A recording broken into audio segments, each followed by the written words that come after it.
Like and subscribe and click the bell icon to get new video updates. Affluent Suburbs no longer key to a Liberal victory. May 27, 2022. 5.00am Save login, register or subscribe to save articles for later.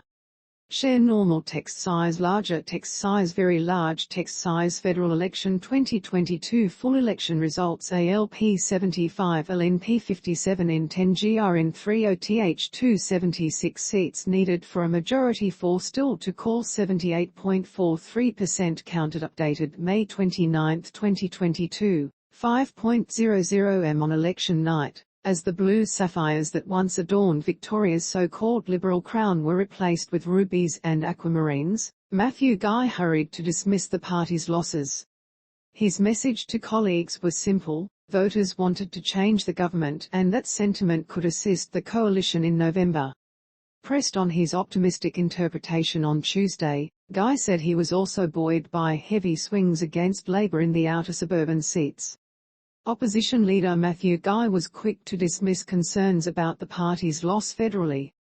Credit, Joe Armey. It's hard to blame Guy for searching for a glimmer of hope in the wake of the Morrison government's election defeat, which wiped out a generation of high-profile Victorian Liberals and delivered large swings against those lucky enough to hold on to their seats.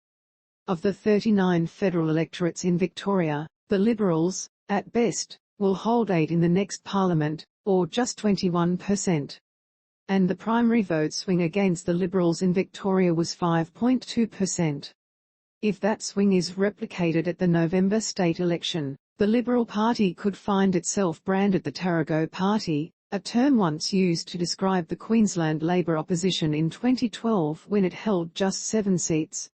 And that's because, after boundary changes, the state Liberals notionally hold just 20 lower house seats.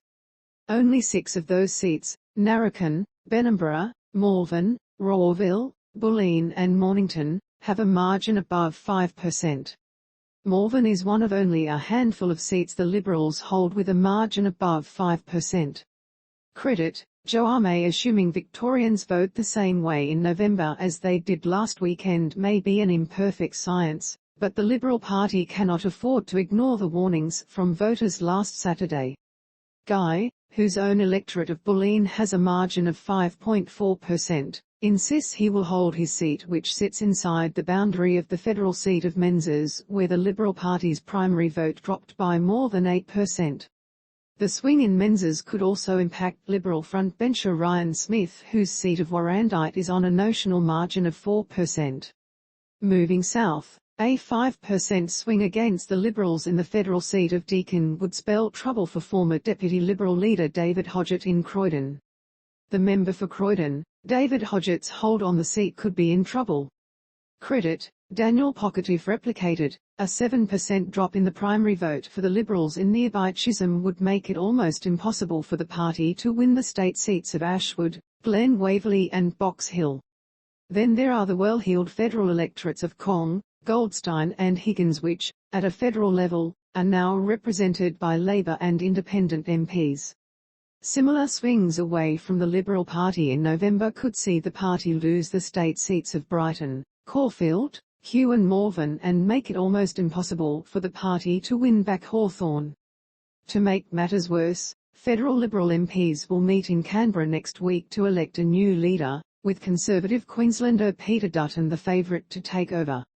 While those who know him privately insist Dutton is a pragmatist and has a well-concealed softer side, moderate Liberals fear the party will lurch further to the right under his leadership and repel Victorian voters. As one Liberal candidate said, he is poisoned down here. Labour agrees, with party insiders already frothing at the mouth with excitement at the chance to use photos of the hardline former Defence Minister as part of their advertising campaign. But for all of Labour's own spin, the party cannot interpret Anthony Albanese's victory as an endorsement of Premier Daniel Andrews. Across Victoria, the Labour Party suffered a 3.8% hit to its two-party vote. The backlash was more brutal in working-class seats in outer suburban electorates such as Scullin, Gorton and Corwell. This has some Liberals, including former Prime Minister Tony Abbott and his Victorian disciple Tim Smith, arguing that the Liberal Party's base is no longer in the leafy streets of Camberwell but the working-class neighbourhoods of Broadmeadows. Smith argues that perhaps the time has come for the Liberal Party to give up on the affluent inner-city suburbs of Melbourne and focus on the true forgotten people in the middle and outer suburbs as well as rural and regional Australia. In other words, it's no longer possible to be all things to all people. While it's true that the Liberals can no